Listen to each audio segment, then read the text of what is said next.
événements aujourd'hui pour revenir jusque-là. Le vent vient de la mer, mais qui nous est hostile.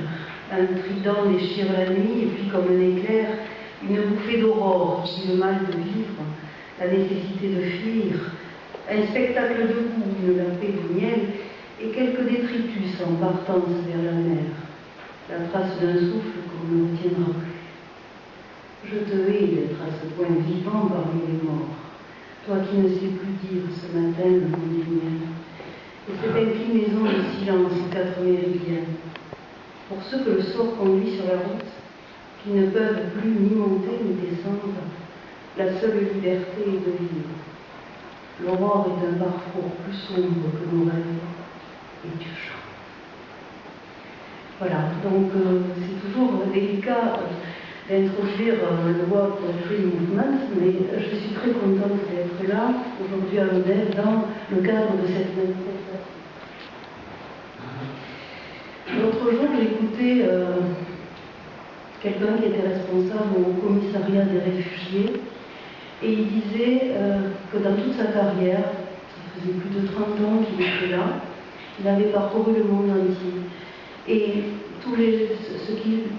on lui demandait ce qui l'avait marqué le plus. Et il disait, ce qui m'a marqué le plus, c'est les femmes avec les photos qui viennent partout sur la Terre pour montrer la photo justement des gens qui ont disparu dans leur famille et qu'elles continuent de rechercher.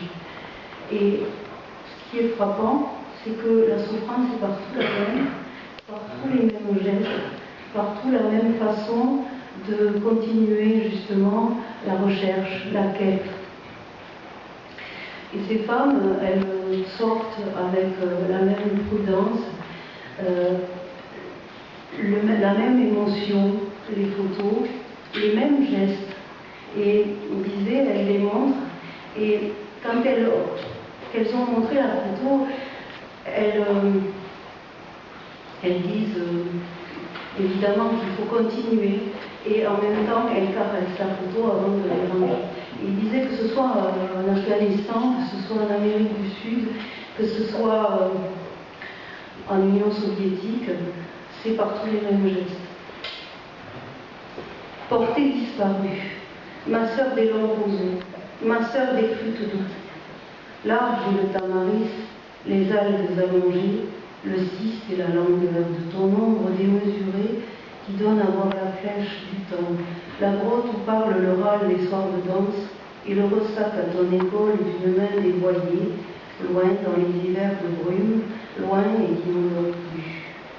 Il faudrait pouvoir les prendre, tout comme on effeuille l'annuaire, et quand tu t'inclines, je vois une couronne qui brille sur ton front. On m'a dit que tu n'as plus de larmes, ma sœur, et ton nom même a disparu quand on a arraché les lumières.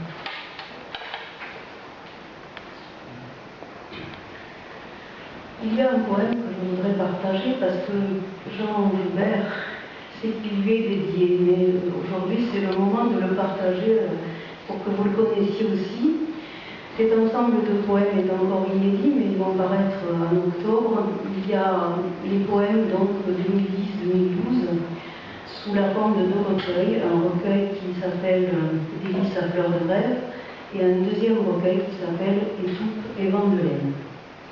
Ce recueil a été écrit à la suite d'une conversation qu'on a eue un soir avec Jean, et on a en commun tous les deux un réservoir inépuisable dans notre enfance.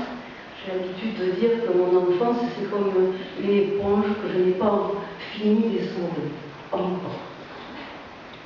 Pour Jean Joubert, il y a dans chaque enfant comme une trêve avec la nuit, un monde nouveau qui dit non à l'autre.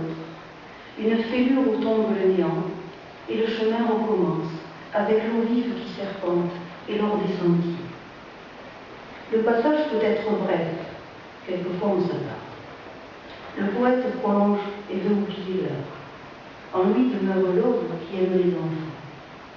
Le cœur dardé d'épines, de la rose il garde la fraîcheur, et ce sourire qui voit le ciel.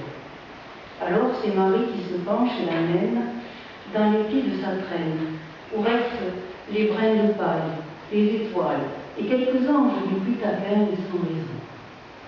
Quand les poètes sont au ciel, ils coupent des rêves, pour tous les hommes, les âmes et les lions. Il arrive qu'une femme leur accorde une place, qu'il en est un poète qui crie dans son sommeil, parce que la porte est si lourde, ou le vent si pressé, on ne la retient pas.